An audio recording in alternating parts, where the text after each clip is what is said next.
sitzt da und ich muss jetzt fort. Ich sehe schon rot und ich rieche das Blut. Ne znam kako tebi ide, ali meni zu Report. Ich kann nicht warten und nur da stehen. Ich möchte frei sein, ich will leben.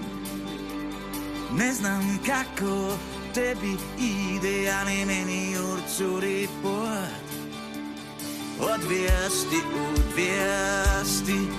Boša Pranskoj cesti. Odvijasti, Boša Pranskoj cesti. Und ich weiß, du brauchst es auch. Wie war das jetzt und nur wir zwei? Welcome to 216, a Link to Past Randomizer podcast. I'm your host, Free Agent. Huge guest. Giant guest today. I've got the ever-elusive Ramond on the show. Been my league partner for a season. We just got finished with the co-op tournament together just recently. Awesome dude, but keeps to himself. And I don't want to use the word reclusive, but, you know, has his own small little community. Doesn't race a lot, mostly focuses on the Age of Cross Keys. I feel like the podcast is perfect because it's a chance for the community to get to know him. Because he's an awesome guy, and I'm really glad that he agreed to do this and that you all get to hear it. I'm really excited about having Ramond on the show. So, Tark admin voting is going to be happening next week, I believe. Not a lot of candidates came out. We've got Dr. Earworm, Kaysden, Leoria, Lumaga, Mr. Aaron Snurd, and Shireen. All people that I think could do a fine job. Two of them will be voted in, replacing me and Jesse, Radical Sniper. All of them are awesome. Like, you can't lose here. Biased because Leoria is the show editor. So one of my votes, you know, might lean that way. But I'm going full tilt Shireen. We're going Shireen. Let's vote Shireen in as Tark admin. Shireen, much like Ramond, is a little bit elusive. Doesn't share his opinions a lot publicly, but puts a lot of work in behind the scenes. And is willing to do like the dirty work too. Just a good guy, has his head on straight, and was a part of the previous council. Volunteers for different things. Super knowledgeable, really well versed in the game. Doesn't race a ton, but stays current with all the goings on. Shireen 2024. That's where the 216 podcast and Fear Agent is putting their backing behind. Let's vote Shireen in for Tark admin. Good dude. And I think you do a really good job. Lots of good ideas. Not afraid to shake things up. Not afraid to rattle some cages. But has the best interest of the community at mind. So, yeah, let's vote him in. Let's get Shireen in on Tark admin. Yeah, that's kind of all that's going on. If you have one of those days where you just kind of wake up and you're in a bad mood no matter what, I've been working out a little bit more, trying to get in shape. And, I'm getting older and I have to actually, if I want to live longer, I have to take care of myself. It's a crazy concept, but been working out. Not even like crazy hard workouts, but my Apple Watch has this fitness thing that you can do, and you can, watch these workout videos. They're not long, 10, 20, 30 minutes. But if you haven't done them in a long time, you just sore afterwards. And my elbows hurt right now. It's just put me in a bad mood. It's just from like holding weights. It's not even like really weight lifting. It's mostly these strength exercises where you're just kind of like holding weights and doing squats or, just simple movements. And I'm just not in a good mood right now. Stupid weights and my arms hurting. I guess I do have a reason for being in a bad attitude, but it's mostly just exercising in general. Like, I just don't want to do it. I grew up reading comic books. Specifically the X-Men comic books in the 90s. Huge. Jim Lee, Chris Claremont, Scott Lobdell, Joe Madureira. These comics were huge. And so as we've had the superhero boom since like 2008 with Iron Man and then Dark Knight, leading all the way through like Avengers Endgame, it's been really cool. It's been really cool as a comic books fan to see comics come to life from the page. Because everything before then was never really a fully faithful adaptation. And as computer graphics have gotten better, it was really cool watching things like Civil War Endgame, where you see these like comic book battles that felt like they're right off the page. And then we've kind of hit this doldrum of superhero movies where it's like they overtook the movie industry and changed everything. and everyone has to imitate whatever's working. And so the market gets flooded with it, and then people get sick of it. And that's kind of where we're at with superheroes and comic books. There's just so much of it, and it dominates most of the landscape that you just get tired of it. But every once in a while, something comes up that bucks the trend or resets it or does something different. And the cartoon X-Men 97 on Disney Plus is doing that. The show is amazing. Now, if you're not a fan of the X-Men or of comic books, you might not enjoy it as much as I do. But damn, as a fan, especially of the 90s X-Men, it hits so hard. And the X-Men cartoon from the 90s that's based off of, it's okay. But if you go back and watch it, it didn't age well. It was a Saturday morning cartoon. So not a lot of effort was put into the animation. The animation was pretty cheap, especially towards the end of the run. And the writing was okay, but it was very kid-centric, Saturday morning kid-centric. So it never really fully hit for me. This show, though, holy smokes. Check it out. If you can, and if you're a fan of any of the things that I talked about, check out X-Men 97, New Hotness. All right, let's get to the show with Ramond. Enough comic talk. Like I said, partnered with Ramond, was really intimidated by Ramond until I got to know him and realized how cool he was. And it was nothing that he did. He was never mean or rude or even curt. He was just to himself. And I'm intimidated by those people. The silent strong man. I'm intimidated by them. They always feel way more confident than they probably are. But awesome dude. And so glad that he came on the show. As you heard in the beginning of the show, like the Marknificent Show, using some of the music from Ramond's band. I can't pronounce the name, but it's pretty killer. We talk a lot about music in this one. Again, just a fan of all these musicians that are in the community. So yeah, this is a really good conversation. Really excited for everyone to hear this. Let's get to it. Here's Ramond. You're not in Germany, right? You're in Austria. Yes. But you're from Germany? No, I was also born in Austria. Oh, okay. See, like when it comes to that area of the world, I'm so super ignorant.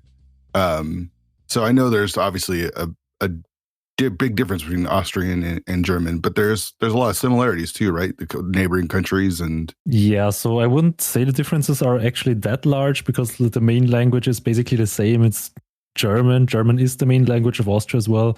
Maybe culturally there's maybe just slight differences, but all in all, with the architecture and everything, with history, actually, Austria and Germany are, you could say, maybe like brothers. That makes sense. One way or another, yeah. Okay. Do you ever go to Germany? Do you visit over there? Do you have friends or family over there? Well, not regularly. So I only started visiting Germany more often once I had like some friends from the random community, which are from Germany, actually. So... Oh, okay. I've only been like once or twice in the last couple of years to Germany just to visit some friends. But I'm trying to think, is anybody notable from Austria? Like, is Arnold Schwarzenegger from Austrian? Is he Austrian? Yes, he might actually he might be one of the most famous contemporary Austrian people alive. Yeah. I when you think of Schwarzenegger, he does have, I mean, the Austrian and German accents are so similar that you could almost confuse them. But yeah, it's really a regional thing, because depending on the region you're from, there in Austria itself, there's already like a couple of different regional dialects which differ pretty strongly actually from each other. And then Germany also has, I think, some regional dialects. So really, there are a lot of dialects actually already in the German-speaking area. So if Germany and Austria are that close, and you say they have that kind of the similarities, what are some of the bigger differences then? That's a good question. I cannot actually think of a big thing so far. I mean, the pronunciation of basically the pronunciation is a little different. So usually you are able to distinguish between an Austrian and a German from their not exactly the dialect, but some slight pronunciation. Sure. Yeah, that makes sense. Some little things basically. So, but from a non-language aspect, I couldn't actually tell you from the top of my head like any big differences. it's so what's the right word? Ridiculous of me to just have you to expect you to know all the differences between the two countries. That's like coming to me and asking me like, what's the difference between Canada and America? It's like, well, I actually haven't. Canada is like 500 miles north, but I've never been there, so I couldn't really tell you the differences. So it is kind of ridiculous for me to even ask you that. But what was it like growing up in Austria? Were you playing video games? Do you have access to all the same stuff as far as like video games go when you were growing up? So I did grow up with video games, not that hardcore, but I did have a couple. I had a Super Nintendo, mostly. So I mostly played Super Nintendo and Nintendo 64. Okay. I remember that. Well, I have an older brother. He's 5 years older than me. And when I was really small, there is actually like a picture where I was like maybe 1 year old of my brother and me. How we're while we were playing Super Nintendo basically, and I was like 1 year old, still a toddler, and I have like the Super Nintendo controller backwards, but I'm also looking at the TV or something. So it's actually pretty funny. That is awesome. We did own a Super Nintendo back then. We had like the classic games, Super Mario World, Donkey Kong Country, I think, and a couple others. We did not actually own A Link to the Past. Oh. I think we only had that one borrowed from some other friends, but I'm sure we didn't own it because I still don't have it, I think.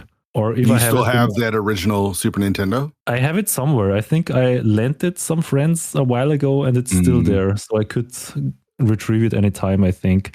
Sure.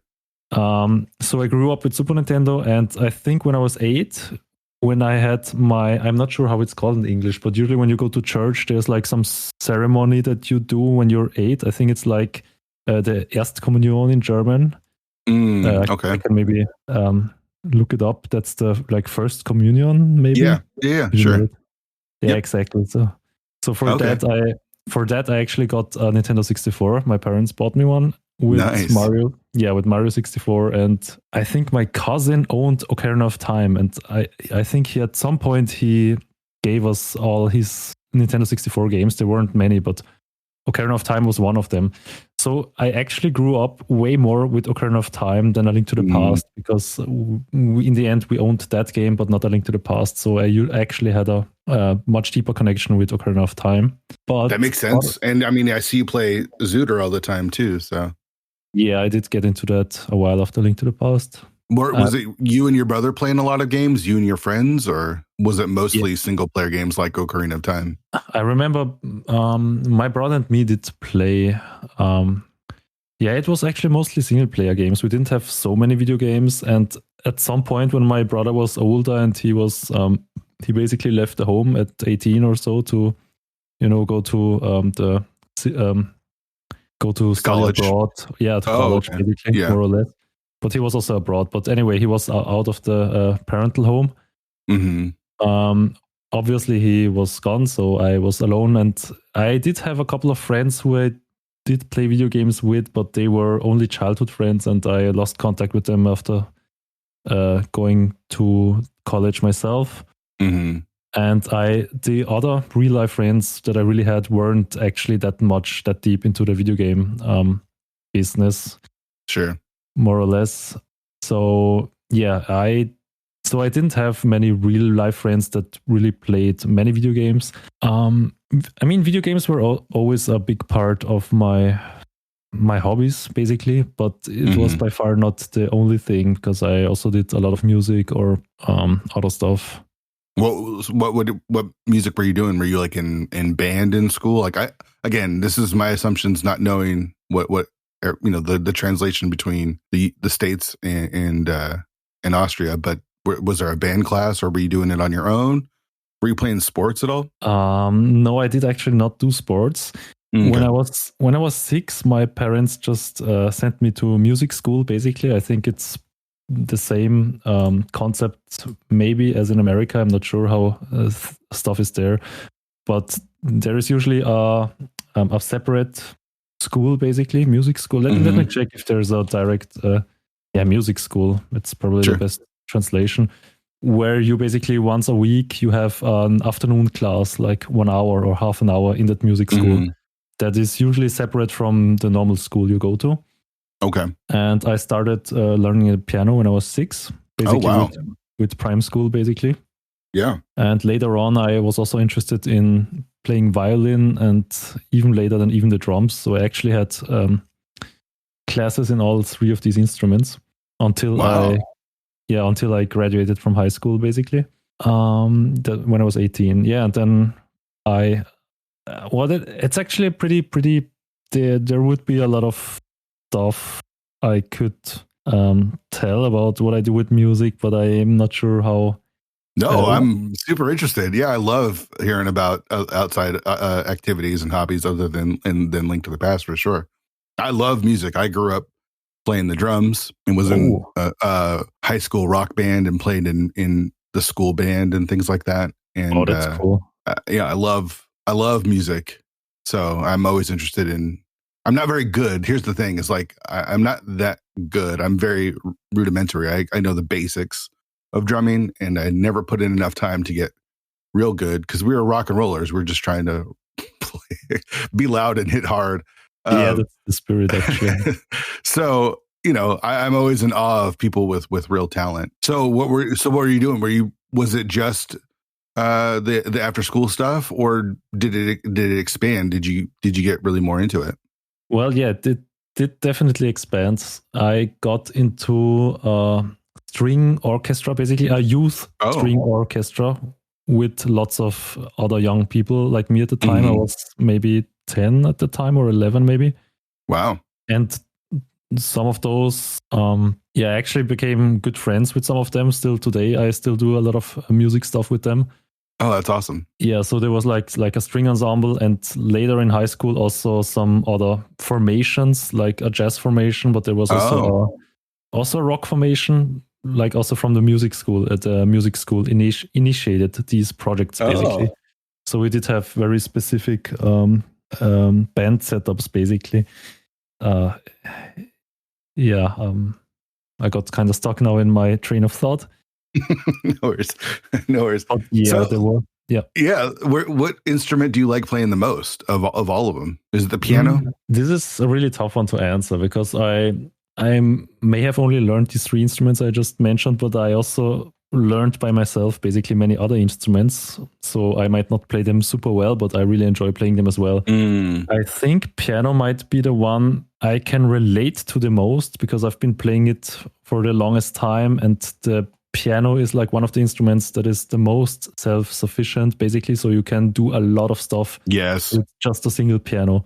Yep. And I feel that the piano is probably my signature instrument, even though I do also play accordion a lot in my accordion. Band. Wow. Yes. You don't see a lot of accordion players. I'll just say that much. It is considered kind of an old-fashioned instrument for a long time, but lately I think that a lot of genres, or even rock genres, try to kind of include the accordion in a modern way.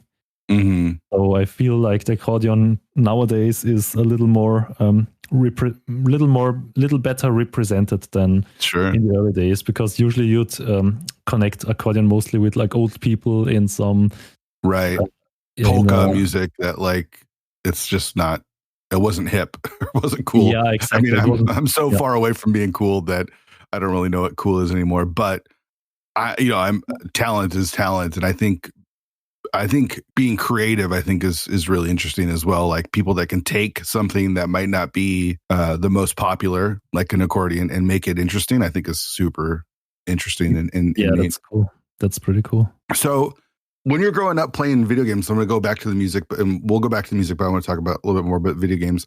Is everything in English? Are you having to learn English? I don't know what the English requirements are for you guys at all, but or is everything translated? Actually, so I think almost everything we played was translated. So the games we had were actually in German, all of them. I'm pretty sure that A Link to the Past and Ocarina of Time definitely were in German, and there usually is a German translation for almost all the popular games that make it to Europe. I think that like other countries also have localized languages, like the main languages like Spanish or French. I think they often have like their own translations as well. there are just like a couple of games that, what I do remember is Super Mario World. Super Mario World did not have a German translation, actually. That one was just plain in English, and I'm not sure whether what the reason behind that is or so, but it didn't really matter much because I actually grew up with the English language as well, because my father, I guess he just wanted to raise his children. That's my brother and me, we're just two. He wanted to raise us with more languages, so we have a better... That's super smart. Yeah, so that we just also grew up with English, and we have an easier time with this important language, obviously, in the world. Mm-hmm. So even if the games would have been in English only, it would have been no problem at all. So yeah.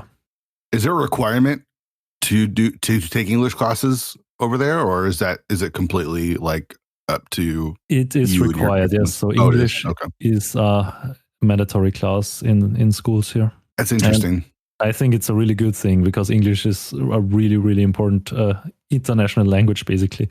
Sure. Yeah. No, it's being bilingual, or even being able to speak more than one, a couple languages. It's like, I wish I was. My dad is Mexican and speaks Spanish, but didn't teach me when I was growing up Spanish. So that's a bummer. Yeah. So I go back and like, man, I wish you spoke Spanish to me, but he was 15 at the time, so he was just trying to survive, not really worried about the future as much. But like my niece and nephews and my kids speak Spanish to him, so my kids are more bilingual than I am. So that's kind of cool. Okay. Yeah. So, are you still doing music? Are you currently still playing in bands or any sort of like organized? Yes. Music definitely has always been a big part of my life, and it has not ceased that much. So there's this main band I play in. They're called the Turbo Krovoden, which basically translates to Turbo Croatians, more or less. Okay, all right. Because I'm actually from a minority here in Austria, which came from Croatia, basically. So that means that there are actually a couple of minorities in Austria. There's like the Hungarian, the Croatian, the Roma and Sinti, and Slovenians. But I'm part of the Croatian one. So like a couple of centuries ago, some Croatians moved basically to this area and settled here, and that's why there are like some villages here where there's still a lot of Croatian talking people and so. And I'm also part of them, actually, because I think my father is also part of the Croatian minority as well. Oh. And that is why this band is also made up out of this Croatian minority. And the music we do is rock music, but we try to use the traditional, like the folk songs, the Croatian folk songs that the minority brought with them from Croatia to Austria at the time. And we take the lyrics and the melodies, and we try to make new modern music with it. Wow, that's awesome. Yeah, that's a pretty cool concept as well, because it's like a mixture of this folkloristic style and modern style. I love that. No, that is super cool. Is there a place that people can listen to this music at? Yeah, we do have. We do have some one album actually on Spotify, and there are also some videos on YouTube with the newer things. And we are planning to do a second album soon, so it's definitely in planning. And is this? Do you do the accord? Do you play the accordion, or do you do multiple different instruments in this? Live, I play accordion and keyboard synthesizer basically. So that's like piano and also sound effects and.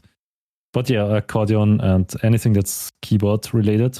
Mm-hmm. And on the CD, sometimes you will also hear like a violin. I play a couple of violins there, maybe a bit of percussion. Wow. Dude, you're super talented. It's crazy. That's super impressive. It's okay. I can do a lot of stuff, but I'm not really perfect in any of the stuff. So... I mean, it's art though, right? Like art's not about perfection. It's about creation. And I think just being able to create is super cool. I love it. That's true, yeah. So, so you started out with the Super Nintendo, you got your N64. Did gaming continue amongst your activities as you got older, or was you just too focused in on music? No, definitely. Gaming did continue, definitely. It was always a part of my life because I still remember in my free time, there was also always some sort of games on my mind as well. Back when I was younger, music was not that important because usually it takes a while until a human being realizes. Until music really becomes valuable, basically. To understand music, somehow a person needs to ripen, basically. Sorry, just a little off-topic thing. I have been told that I use the word basically a lot, and I think I just realized that I really say this word a lot, so I'm already apologizing that I'm saying it a lot. No worries. I don't really want to.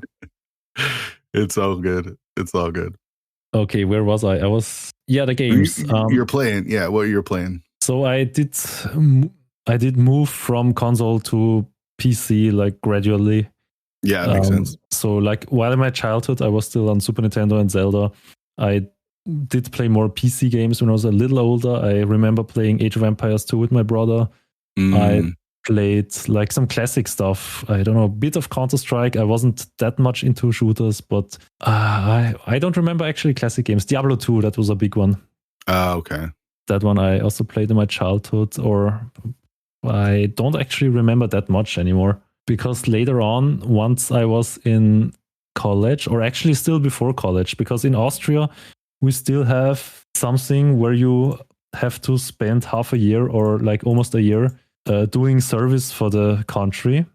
Oh. Let me just check how it's called. It's conscription, something like that. So okay. there is actually, so the male, if you're male and you get 18 years of age, then you have to do a military service, basically. Okay. I said it again. Yeah.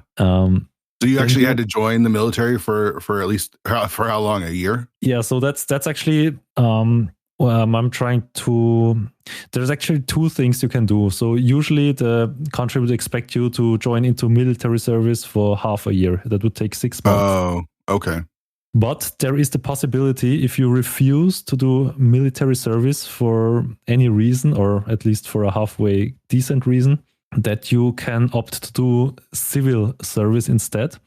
Oh. Which would take 9 months, and civil service that is a variety of things that could fall into that category.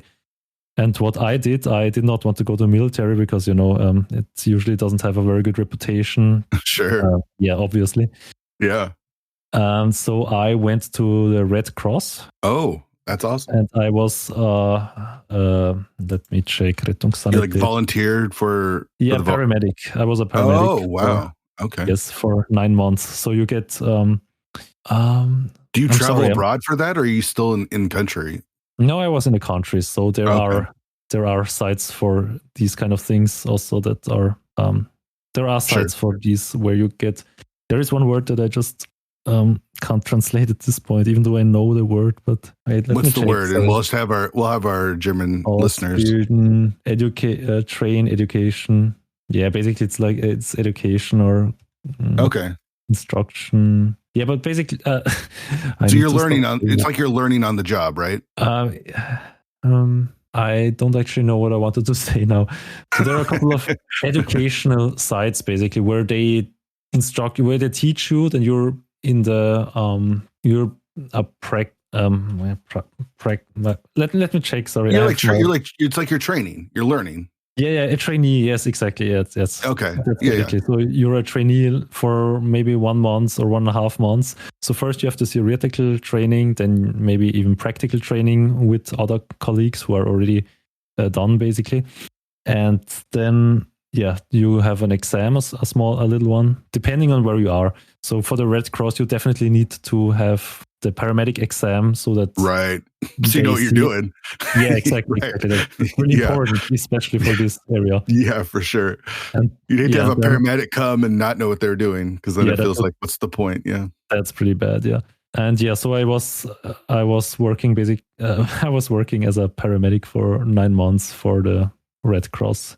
That's awesome. That's cool that you're able to sidestep having to do the military thing and then able to do something that, it feels like makes a difference, right? Exactly, yeah. So earlier, I don't know, a couple of, not years, but long ago, it was, I think, harder to evade, to dodge the military. And nowadays, usually you can just hand in a formal statement that you say, okay, you do not want to join the military. And usually they ask you why, or they want a bit of an explanation. Sure. And they also do a psychological test where they just like ask you stuff and evaluate your mental state basically on that, and something like that. And but nowadays it's easier, so it's enough if you just state that and explain it a little. So earlier, I don't know, in the like 100 years ago maybe or so, it would have been probably really, really hard to convince the jury or whoever decides that that you should not go to the military. But yeah, did you enjoy doing that? Did you enjoy being a paramedic for the Red Cross for the time you did it? So absolutely. So what I really valued in that time is that I really got to work with people, like really everyday people. It was a very big social thing for me, because it was more or less my first step, like out into the world with people I didn't know and working with other people I didn't know. Yeah. And especially we had a lot of patients, of course, that we transported from here to there, and just having these social interactions with the outside world. I mean, not that I didn't have other social interactions before in my childhood, but right. It's a bit more adult, right? Like you're growing up. It's like exactly, it allows you to grow up. Yeah. That's more like already more grown up social interactions. And it was just a really good experience also to just to help people, because we often brought people who couldn't drive by themselves or needed help because they couldn't walk anymore, and we just carried them into the car basically with a seat or with a lying. I don't. My vocabulary is not very good in this area. No worries. But yeah, I understand what you're saying though. Yeah, I get it. Yeah, that was definitely a very good time for me. A very good experience that I also grew from. Yeah, I just took socially. It helped me a lot as well to grow a little more adult. Yeah. I kind of wish I was forced to grow up a little bit, because it took me a while to grow up, because I almost had the exact opposite situations going on after high school, where it's like I just wanted to be a kid still and not have to become an adult. But I get that. So did you end up going to school after your service? Yeah, so I went to Vienna after my service. Okay. To university, to college. I guess that's basically the same thing. Yeah. So I was born and I lived 1 hour car drive south from Vienna, and I moved to Vienna for studying, and I studied mathematics. Oh. For a pretty long time, actually. I started in 2012, and I studied until just 3 years ago, actually. It's kind of a long... Yeah, it's kind of a long story, but I mean, there is not much interesting to say here. I got my bachelor's degree in 2016, I think. And I was in the middle of doing my master's degree. And I guess, then COVID came. Yeah. And with COVID really took the wind out of my sails, so to say, because things just got complicated. And after being home for a long time again, I moved back to the parents during COVID, because we were on the not in the city, we were outside in the countryside. Country, yeah. Yeah. We were my parents' house in the countryside, and it was just much better in COVID times to be in the countryside, because you have just the nature and everything. It's much better than in the city. So I was back there, and I thought, like, well, actually now it's kind of hard. The university has to adapt, but some of the professors, though, they were not able to adapt that well, and doing everything online, and sometimes having to go back to Vienna for something or not. I just I didn't feel very motivated anymore to continue. And at that time, I was already studying for about 9 years or 8 or 9 years. And at some point, you just get tired of just studying or learning for theoretical exams. And that just, it becomes a slog. And COVID kind of was the catalyst for me saying, okay, I will just pause it for now. I want to do something else. And then I became self-employed. That was a pretty pretty strong break now from studying to, okay, now I'm self-employed. Right. Yeah. That's it takes a lot of risk to do that and belief in yourself. It does, yeah. I do have a friend, a pretty good friend, who did get some jobs for me already before I was self-employed. So he wanted me to be the technical supervisor of some interview series he was doing. So I had to film. I was in charge of the camera and in charge of producing the interviews, the videos with those interviews. And that's actually how it started, because he asked me to do this first. And that's how I got the idea, okay, I could actually do this officially as a business. And then, that's awesome. And then in April of 2021, I officially opened my business, so to say. And that's awesome. And you're still doing that now? Yes, you're still doing I'm awesome. Still doing that. So that's basically all sorts of video and audio production, actually, which I do offer. Do you, so here's a question that pertains to that. If you're doing like audio and video production, is it related to the stuff that you went to school for so long for, or is it completely different? It's completely different. So yeah, is that always interesting? That often happens, right? Totally. Yeah, you go to school, you're trying to figure out what you want to do, and then you realize what you want to do, and it's like, well, I guess I didn't need all that school, but you can't take away the experience and the learning and all that kind of stuff. That's true. So I was always interested in mathematics, and I really liked the theory behind some of the things. But in the end, I just didn't see how I would have a job where I really could base my experiences basically on, or my knowledge on, the studies that I had. So, and I have been working with videos also since high school, because I always loved doing little video edits and stuff back when I was in school. And I remember I actually had my video camera with me a lot of time at school days, and just like filming everyday stuff in the school with the friends and doing lots of funny things, recording them and making little videos out of them. And that's awesome. That's also why I kind of, I guess I went into this direction, because I really enjoyed it back then already, and now I'm still enjoying it. Sure. No, when you work and you find something that you can do, especially when you're working for yourself and you enjoy doing it, it doesn't mean work is never not work, but it's a lot easier to do that work than the stuff that going into a job that you'd hate. So absolutely. So where's gaming in all of this? You're super busy. Are you still gaming as you get older, as you're, serving in the Red Cross and you're going to school and all that stuff? Or is gaming still important to you, or is it you don't have time? It was always very important, actually, because it's a pretty big stress relief. Video gaming, it's some sort of escapism where you can just turn off your brain for periods of time, just maybe to regenerate from any sort of stress you may have had somewhere else. And I remember I actually brought up this civil service thing after high school, because I remember that is exactly the time where I started finding Steam, or maybe not finding, but that's where I started playing different games, actually. So there was this one video game that my brother told me about. It was The Binding of Isaac. Oh yeah, I've heard of that. Yeah, that was a pretty hip game back then. I think it was in early 2012. And I played it and I really liked it, especially since it was also a bit Zelda-esque. And that's when I got to Steam, because I really wanted to play the expansion of it, but it was only released on Steam.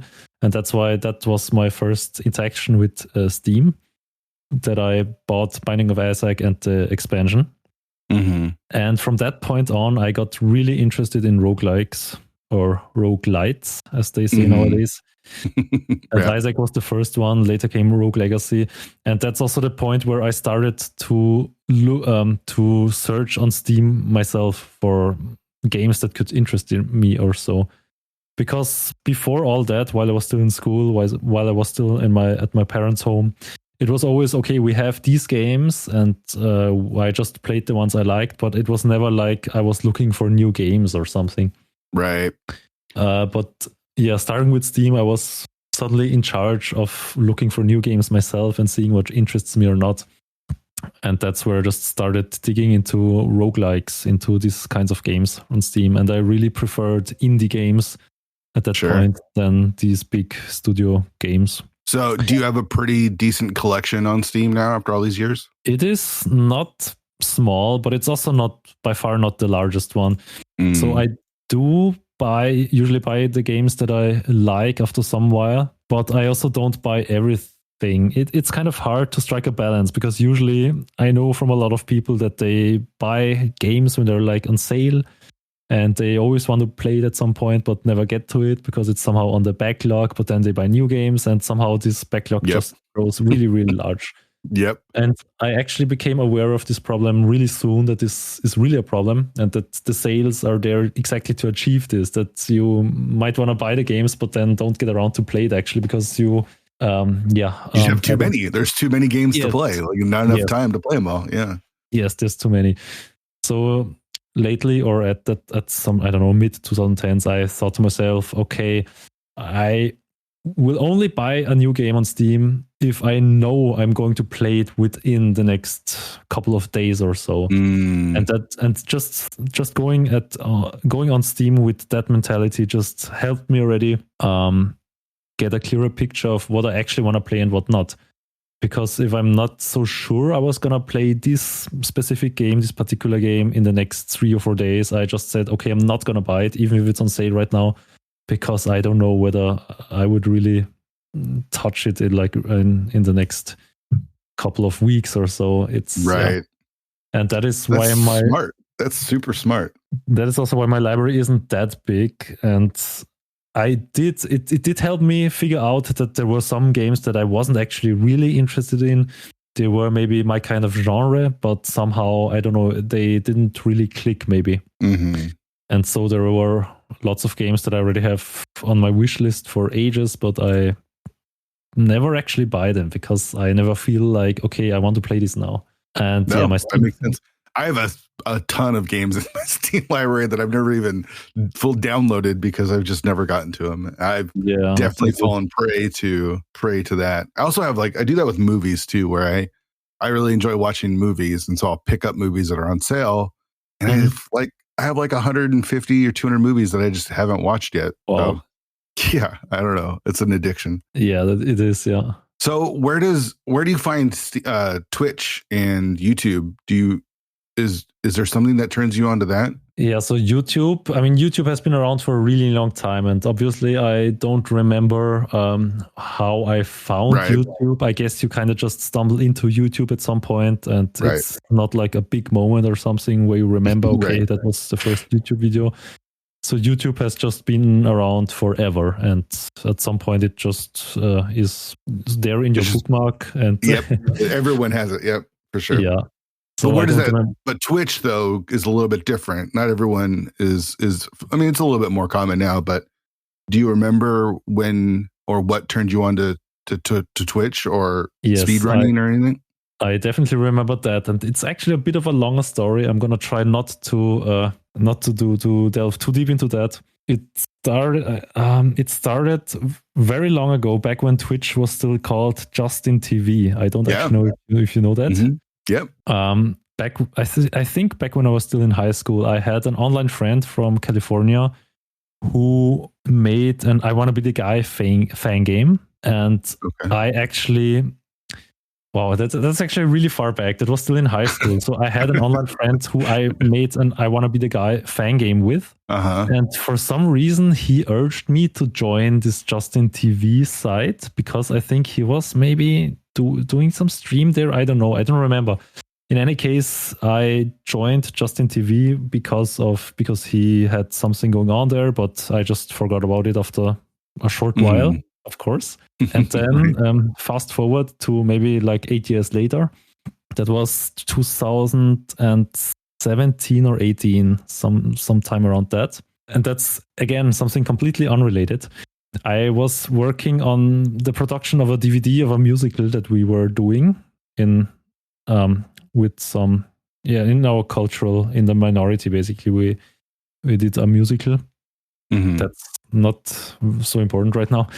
But yeah, I was doing the DVD production of that. And there were a couple of people from the musical who asked me or who were interested in how this process works with the DVDs. And then I thought to myself, hey, it would somehow be a cool idea if I could live stream this somehow to the people who are interested and they can just watch it. And that's the point when I remembered that there was this site called Justin TV, which was a live streaming site. Yeah. And then I tried to find it, and it was, I think, at that point already called Twitch. Then I realized, okay, this is now called Twitch. Do I still have my old account? Yes, I still have my old account, strangely enough.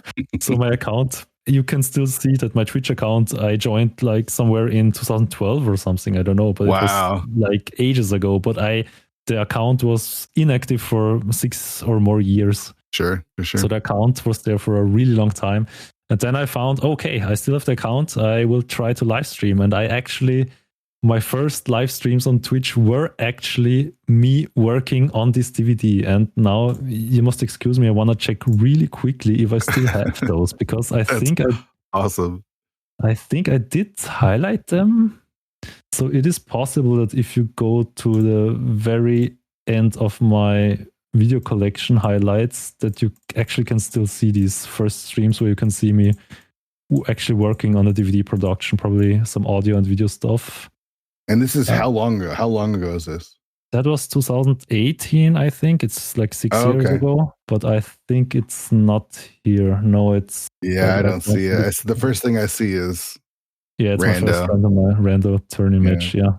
But I'm pretty sure I saved them somewhere, but I just don't remember. Anyway, so that were actually my first streams. And I guess that's the time when I figured out that Twitch as a viewer was also kind of interesting if you knew where to look. And that's also the time where I was also active on Twitch as a viewer a bit more. So then when do you find Link to the Past Randomizer? That is a question that I've thought about for a long time, actually. I cannot pinpoint exactly.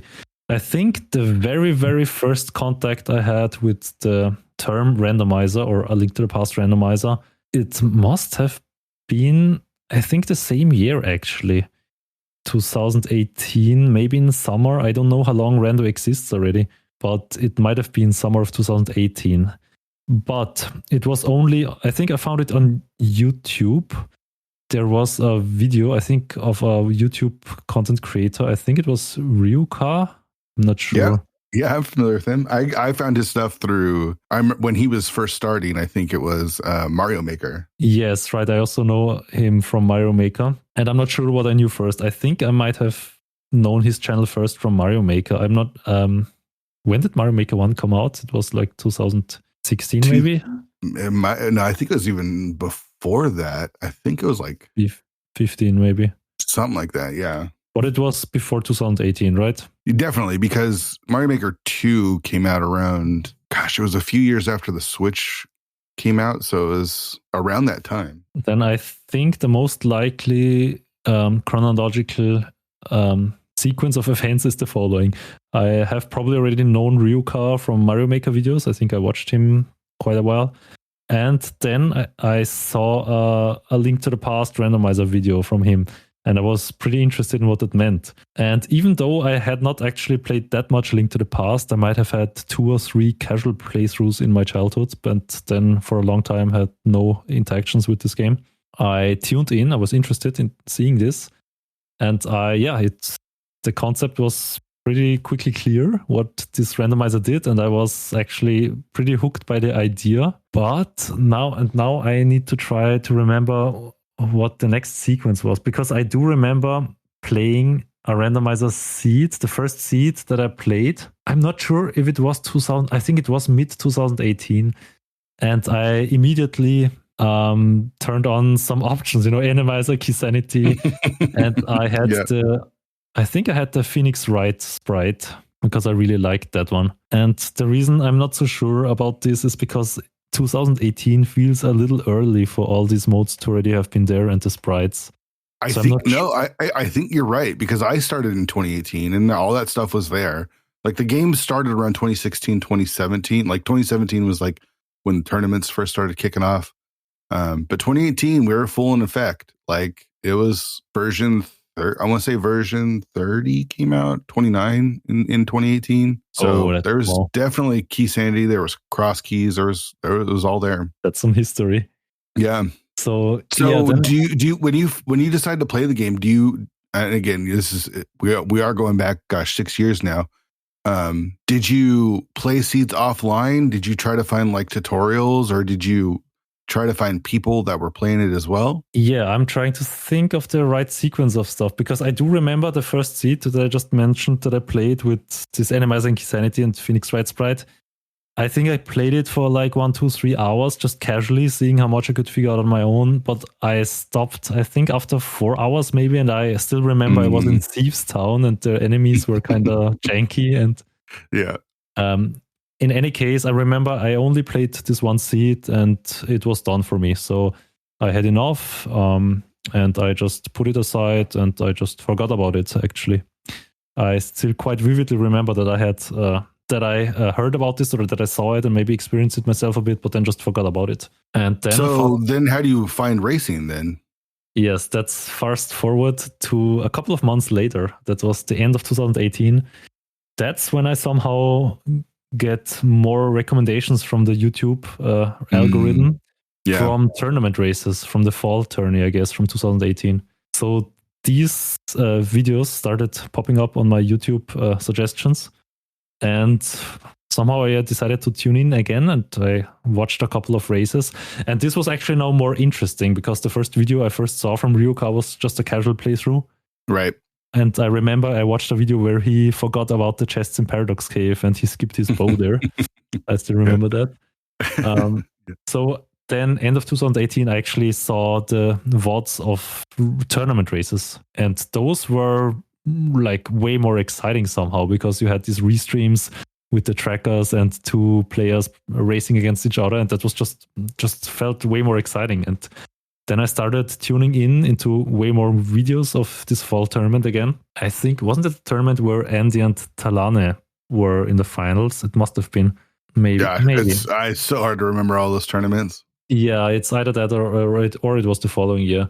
But nevertheless, that's when I got a little more hooked. And somehow so in the beginning I only played offline for myself, because I had no intention of doing anything online or streaming or anything. But then end of 2018, I got a bit more hooked.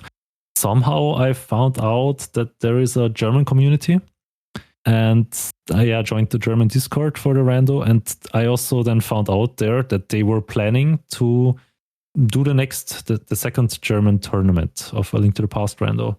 And I don't know, somehow I guess I then decided, okay, I'm gonna give it a shot. Let's see if I can just join the tournament for fun and see how it feels like. So I seriously started playing Seeds in early 2019. So that's basically when my Rando career started. I always use January 2019 as the date or the time where I can say, okay, I started playing Rando there. And I joined the German tournament in February. And I was not doing that bad, actually. So I did get through the first 3 brackets. Yeah. So that was not bad. But I got kicked out by Ilus and then in a lower bracket by Eri. So, I mean, Ilus is still, and Eri, both 2 of the best players not just in the German communities, but in all of Rando for sure. So no shame there. Okay, so I'm curious, because we're going to talk a little bit about, the league and your run through tournaments and stuff. But I've teamed with you for a couple of things here and there the last couple of years, but I didn't really get to know you until a couple of years ago.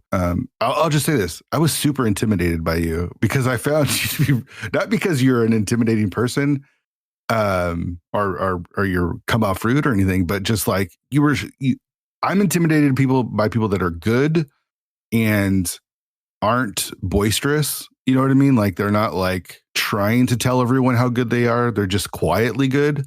That's the people that I'm really intimidated by. Like, there's people like when I say that, I think of you, and I think of people like Kyong. Kyong was really, really good and quiet. You know what I mean? Like, you didn't see him interacting with a lot of people as far as like the online discourse and discussions and stuff. but just come in quietly, put up really good results, and just kind of go back to the sidelines. And so that was my first impressions of you, was like, man, this guy's really, really good and intimidating. So was your approach early on like get good, or do you feel like you just have a natural gift at some of these games and figure out the logic, or what is it? Did you put in a lot of time? Oh, that's a bit hard to answer because I don't exactly remember how I started. I mean, the first couple of months of Rando, I don't actually know exactly how I practiced. It must have been a mix of both. I did definitely have practice sessions of the most common things that you have to do. Like, I'm pretty sure I practiced Ganon a lot of times with different equips. And I was always very interested in logic and what you could read from logic. There was this one Dropbox document that's called How to Read the Logic that I still have bookmarked because it's a pretty good introductory read to randomizer and the algorithm. But I don't exactly remember. I guess I just played a lot at the time. I was still a student back then, so I did have time. And I don't know. I guess I also have I'm a good learner as well, kind of. This also shows in some other areas of life, actually, but it definitely also helped me with Rando. I mean, it must be my Asian genes or something. That's awesome. No, that's super cool. So were you playing a lot though? Like, were you just doing tournaments, or were you playing, doing like side races, ladder, playing offline? What was kind of your approach? Yeah, back then I did a lot of casual races just in the German community. So we were just in a voice call, and we just said, "Oh, hey, let's race," and then cool, let's race, and then we were racing. So I think back then I did a lot of casual races with other people from the German community, just in a voice channel, often even without race rooms or so, just casually. I'm thinking hard of how that continued, because I'm sure I did not do that for a long time. I just started participating in tournaments just to get the experience a little. Do you remember joining the league for season 2? I remember something. Yes, I remember that Yoshi and Hitsu, I think they used to have... No, they were with Talane in season 1, I think. And for some reason, Talane was not playing with them in season 2. So they looked for a substitute, and they somehow got to me. I think I did have connections with Yoshi before, I think, which is why they then also knew to ask me. But I don't exactly remember how I got to know them. I mean, I guess just hanging around in the community, you just get to know the other names, and somehow, So season 2 was the big season of the league where we expanded. You weren't there for season 1. But coming to Team Awesome, I think the name was. Yeah.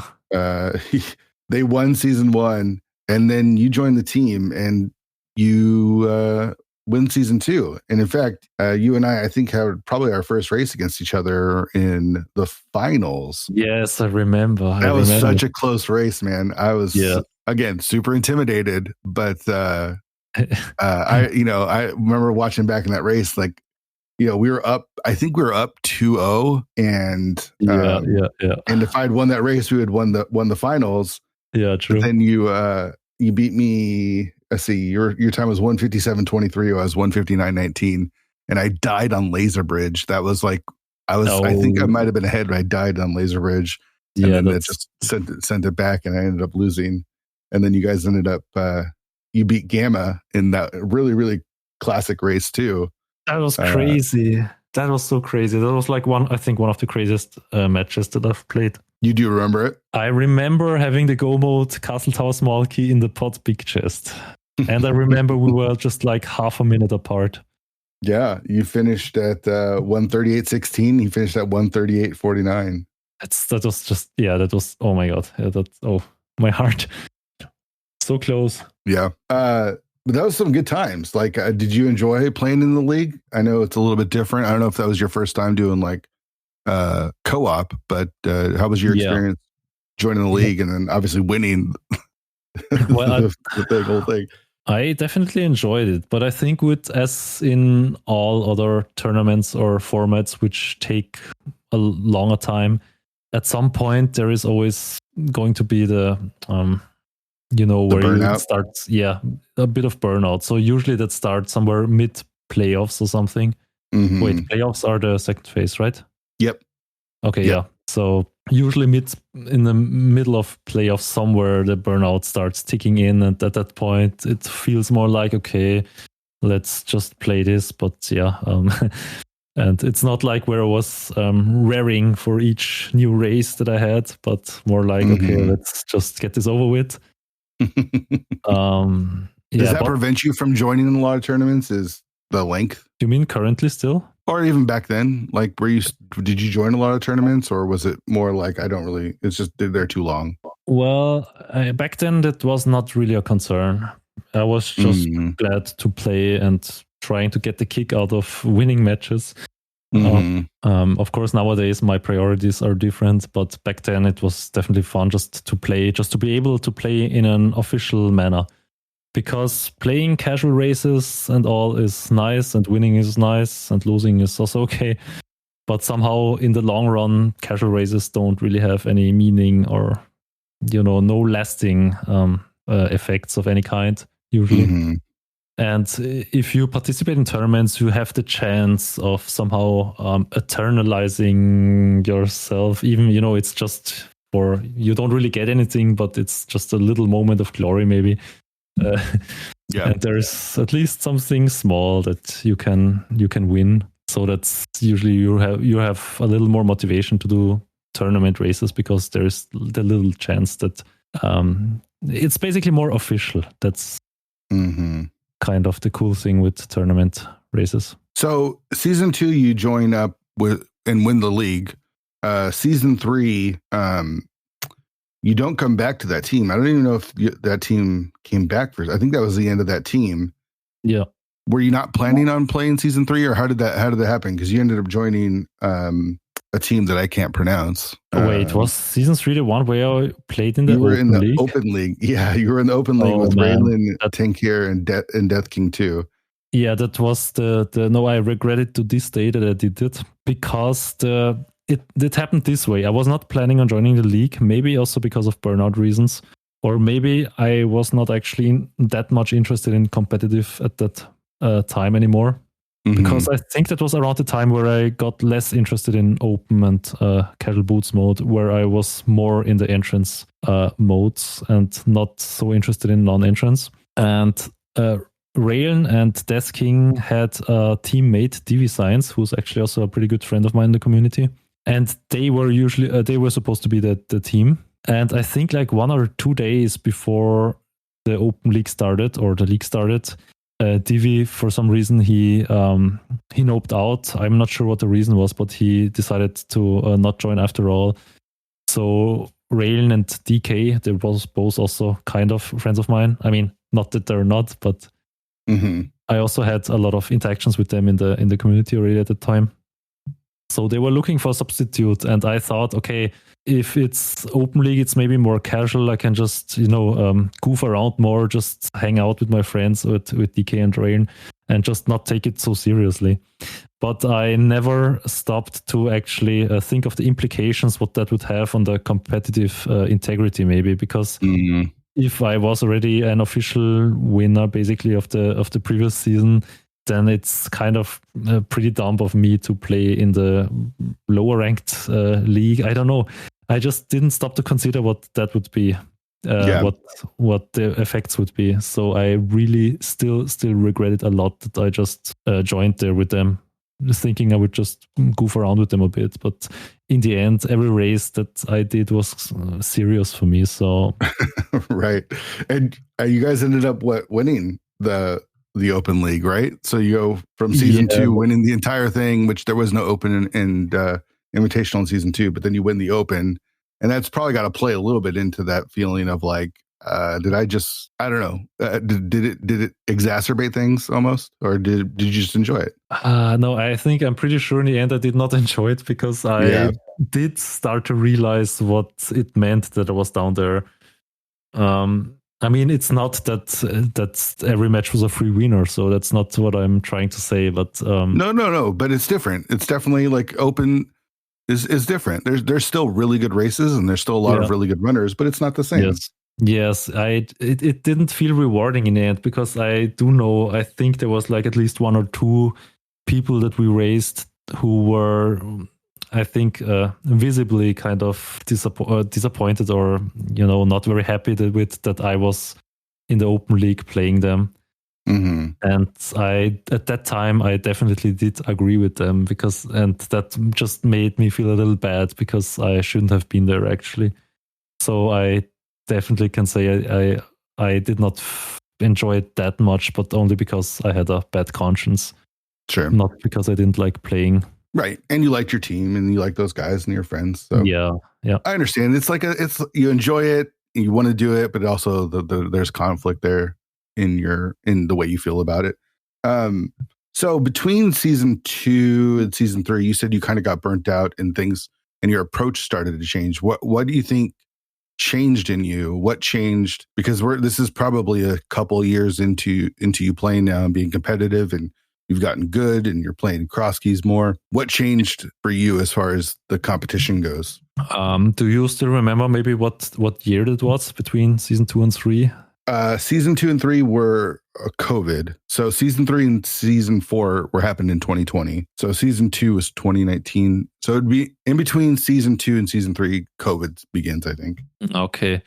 Yeah, I think for one, I just decided to put my focus into cross keys around the time. But the other factor, in my opinion, was I just, with time, you just grow to understand rando more and more in some way. And runners just got so much better so that the skill ceiling is kind of there. And a lot of runners really get really close to that skill ceiling. So races are just more likely to just be RNG based on winning or losing. Mm-hmm. And what I never liked in rando is that if a race is won or lost, it always sounds like, okay, the winner is better than the loser. But while there usually is a pretty big RNG component to it, and I really stopped liking, or actually I never liked it, but that was when I started seeing races as they're more RNG. It's kind of hard to explain somehow. No, I think I 100% get what you're saying. We're all at a skill ceiling where the top level of runners are all really close, and it really comes down to: did you go the right direction? Did you follow the logic? Did you go left when you should have gone right? You know what I mean? Like, as opposed to what they did. And that's all luck. It's random. It's not necessarily skill, right? Like, and that part can be frustrating where you're determining who's the best based off of an RNG decision. Yeah, exactly. So, I mean, of course, skill is important and skill is rewarded also in rando.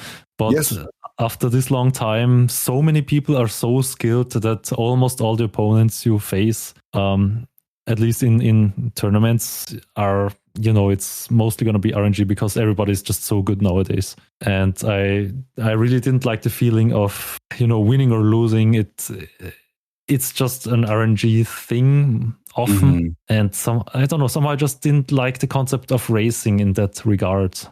Sure. Is this when you started your Age of Cross Keys thing? It could have been, yeah. I started Age of Cross Keys in April of 2020.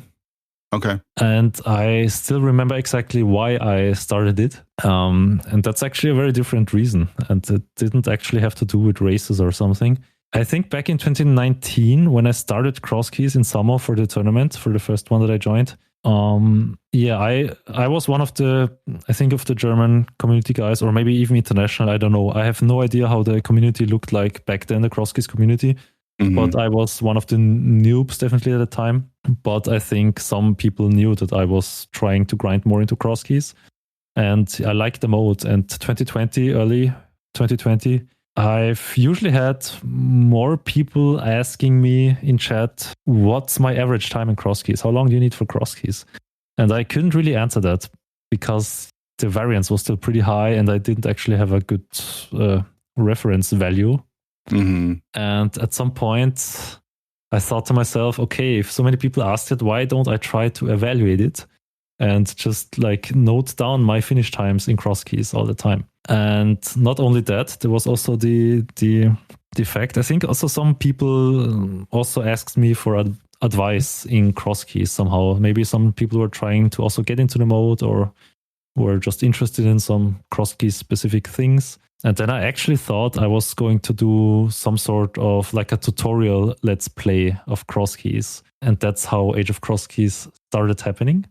Because it started as me just playing a cross key seed, and I was just going to explain everything that pops into my head about the seed while I was playing.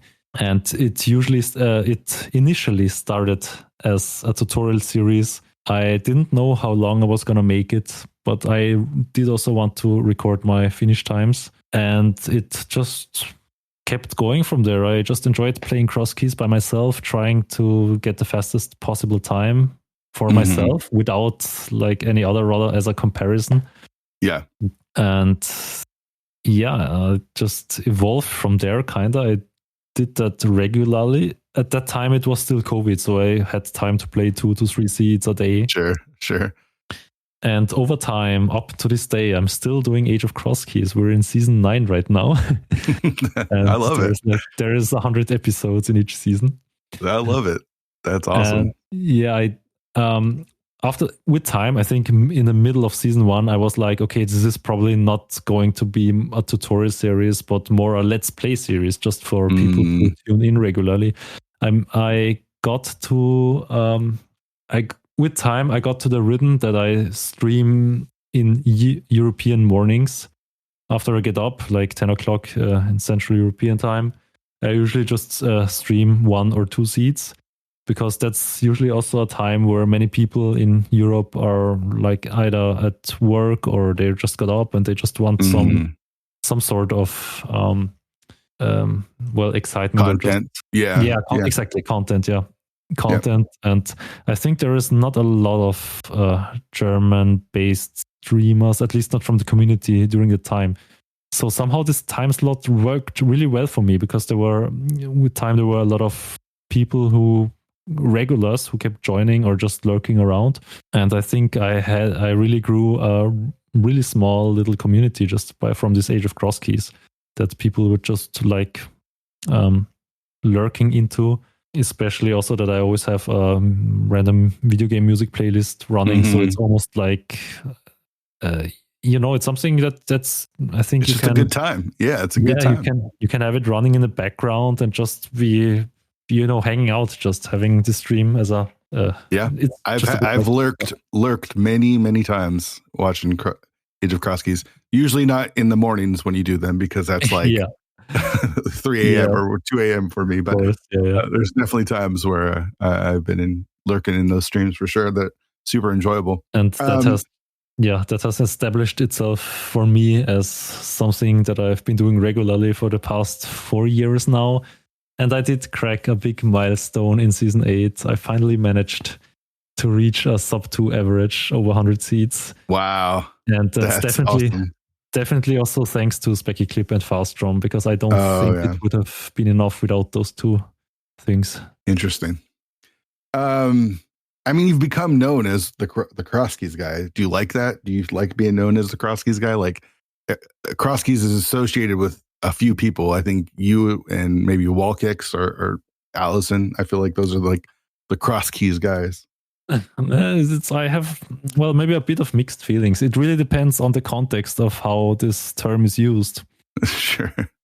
Yeah. I mean, you play a lot of cross keys. You've got the whole Age of Cross Keys going for as long as you have. I think it's probably used in a pretty positive way. Well, I can only say I really enjoy cross keys for what it is, and I very rarely enjoy comparing how someone played a cross key seed against another person who played the same cross key seed, just because of the variance that can happen with routing it differently. Mm-hmm. Okay, so I've talked to Shireen and I've talked to Gamachu on the show. You replaced me in season 4 for the Skull Kids.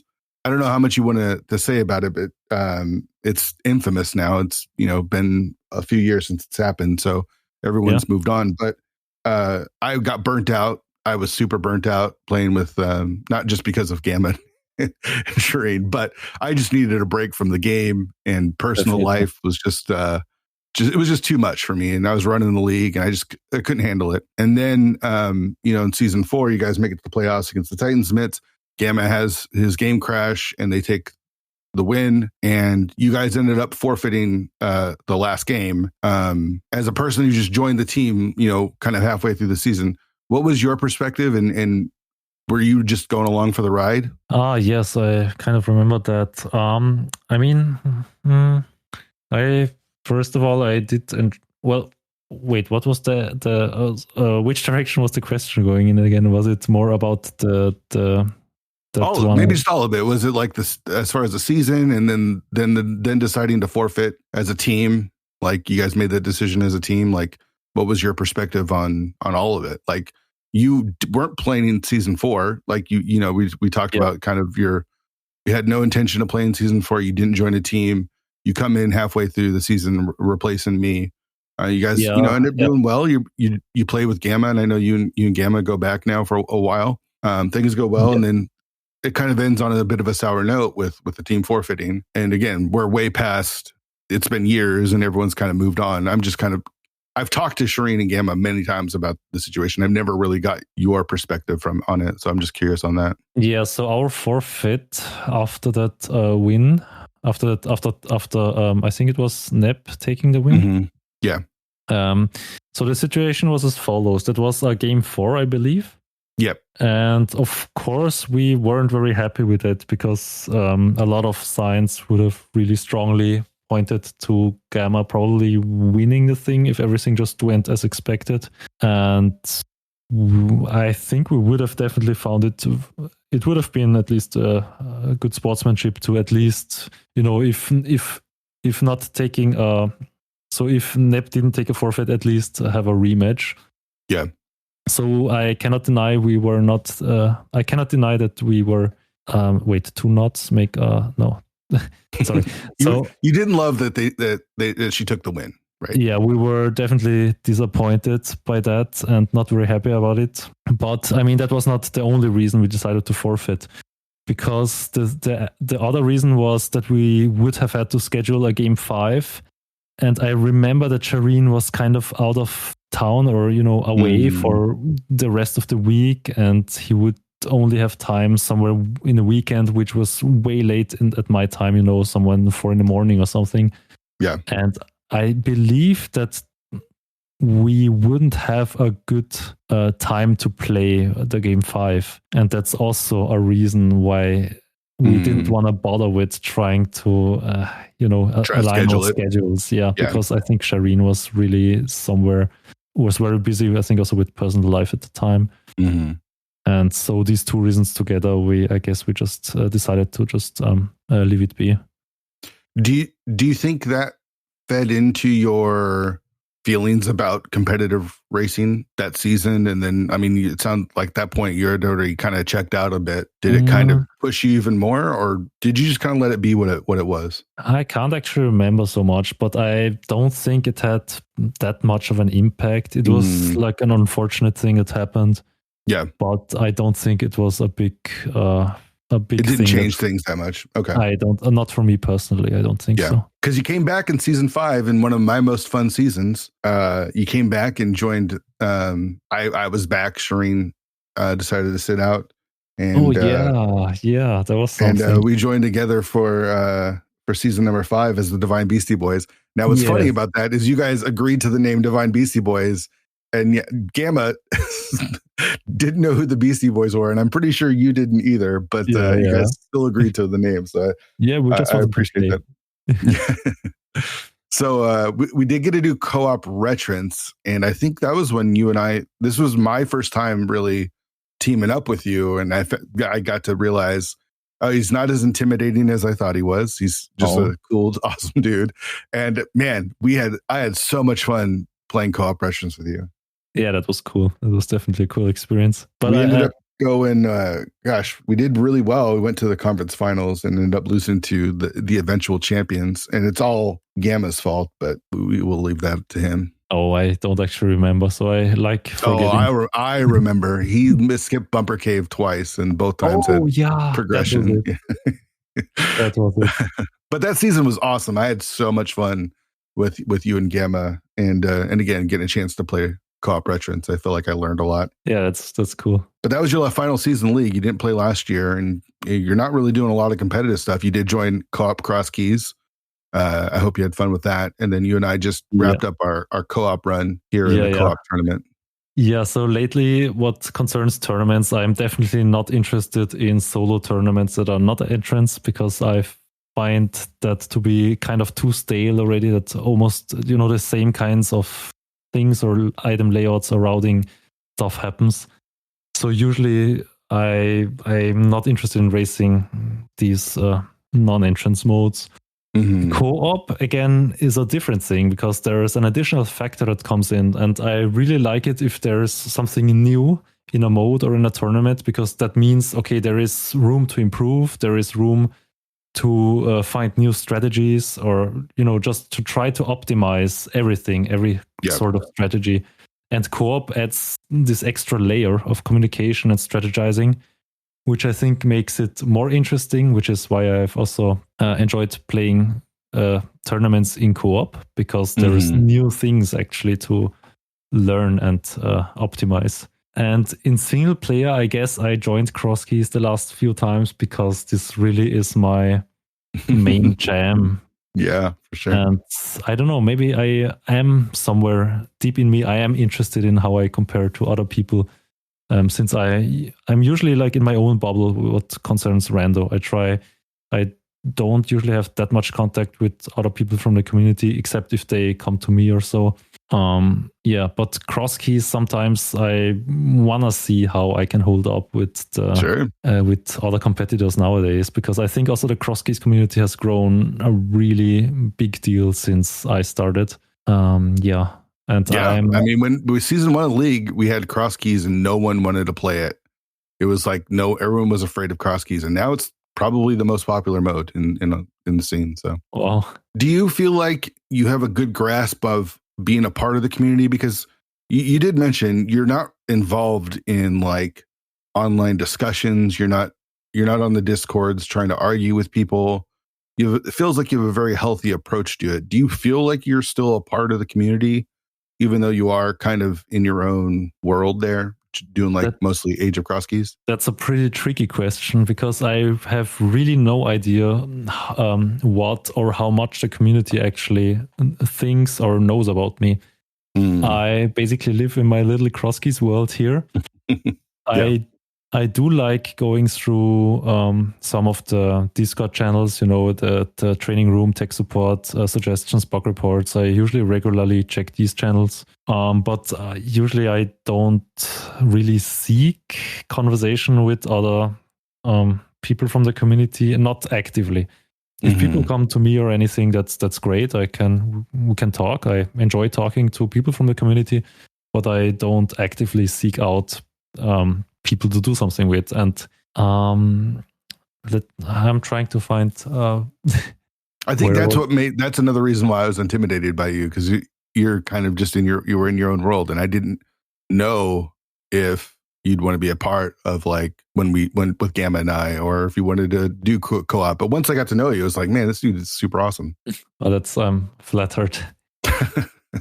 Well, of course I do enjoy like good conversations with fun people, and I do need to say that most of the people that I know from the community are really, really cool and chill as well. Yeah. So, but this keeping to myself is more a me thing. It's not because I'm afraid of interacting with others, but I'm usually more socially more like being by myself as well, and just doing things for myself. And I get it, man. I get it. I work from home. I don't have a lot of interactions with the outside world. I like to be in my own little bubble as well. So I definitely understand that for sure. So I'm going to ask you the final question that I ask everyone. I'm really curious to hear your answer because, I've raced with you a bunch now. We've done a lot of co-op cross keys practice. We did a bunch of co-op veterans practice, and we've been playing together for a few years now. And the question is this: do you get tilted? And if you do, how do you handle your tilt? Whether it's in the beginning or in the middle of a race or at the end, what's your approach? That's a really good question. I think because I've never seen you. I've never in the races that we've done, and we've lost. We definitely haven't won all our races, but we've lost. I don't feel like I've ever seen you tilted. So I'm really curious. Do you get tilted? I think I do not tilt. I'm very aware of that people are able to get tilted, but I'm sure in the beginning of random times that I would also get tilted sometimes. But exactly with time and with experience with randomizer, and I've just been trying to see randomizer, to accept randomizer for what it is and what it does, and just understanding that the randomizer is what it is, and there will always be these times where the rando just doesn't play the way you like. But it's just a fact that I learned I have to accept, and as such I can accept the randomizer as itself, and that really helps me in not tilting at really bogus placements of progression that I never expected or so. So in Age of Crosskeys, for example, if I get some really bad seeds or like some really awful stuff that you couldn't even think of if you want to do a bad plan though. It's like, I mean, I'm a bit disappointed that I don't get the sub 2, but it's a bit of the beauty of rando, kind of, that things like that can exist. And I think I just learned to work with this, just accepting the randomizer. That helps me just not tilt and see it as a chuckle, because after all, I am playing randomizer by my own will. I know exactly what I'm getting into. I know exactly what can happen. And just thinking about that usually helps me to just keep cool. And even if it's a race, if something bad happens during a race, I might get a little not tilted, but maybe a little slightly more unhappy. But I don't think that it can usually impact my mood very negatively in some way. Yeah, I mean, I can attest to it. The times that we've lost, you remain calm and kind of guide us through everything still. And I wish I was able to do that a bit more. I think I'd be able to enjoy the game a little bit more if I could handle my tilt, but it's always interesting to see how others approach it. Yeah, I guess so. Dude, thanks for doing this. I really appreciate you coming on the show. And I mean, super easy to talk to you. I've loved being your teammate. I've loved playing the game with you, and hopefully we get to do some more in the future. Yeah, thank you for the invite. I was honestly a bit surprised because I didn't expect it. I wasn't sure how you picked your victims for the podcast, but it came out of nowhere, but I'm really glad you asked. Just a chill, awesome dude, right? Like, Ramond is just a good guy. And it's easy to get behind people that are like that. Not pretentious, really good at the game, really good at like putting together the logic, but just really genuinely nice and good people. It's always cool to be around those people and to find out the people that you kind of look up to or the people that you admire aren't douchebags. They're not dickheads. That's always a plus. And Ramond is anything but a dickhead. He's so awesome. So really glad he came on the show, and just a huge shout outs to him. Just got a couple more episodes left. On Monday, back with a draft, doing another draft. This one's a little bit different. Got JK LOL, Jesse Kaysden, and Leoria on the show. And I kind of presented it to them as like, what would you guys want to draft? And so I'll leave it as a surprise for Monday when the next episode drops. But it was fun. I participated, have some really fun conversations. I kind of wanted to just get JK LOL in a room and put a mic down and let them go to town. That was kind of the whole goal of the draft. And we got some good stuff out of it. You can tell that they've been friends for a long time. And as friends do, they like to give each other shit. So good stuff coming up on Monday. Come back for that. And then we got the season finale with a big guest that I'm excited for you all to hear. So that's what we got coming up next. 216pod.com has the links that you would need, both for the show and in the Discord. A lot of chatter going on about the NHL playoffs. Again, I haven't really been paying much attention to what's happening, but a lot of good conversation going on over there. NFL, dead zone. Nothing's happening. Baseball's been pretty hot. The Mariners are on fire. The Mariners pitching staff is just electric right now. It's nuts. So that's been pretty cool. Basketball playoffs have been a lot of fun too. Come hang out in the Discord and talk almost anything but Link to the Past. People are getting hyped for Speed Gaming Live 2024, which is going to be coming up in October. Don't think I'll be there. You never know. I'm not going to say no, but I'm not going to say yes either. We'll see. So come join us, hang out in the Discord, and have a good time. Really appreciate everyone listening, and come back on Monday for the JK LOL draft. All right, see you then. Thanks for listening. Bye.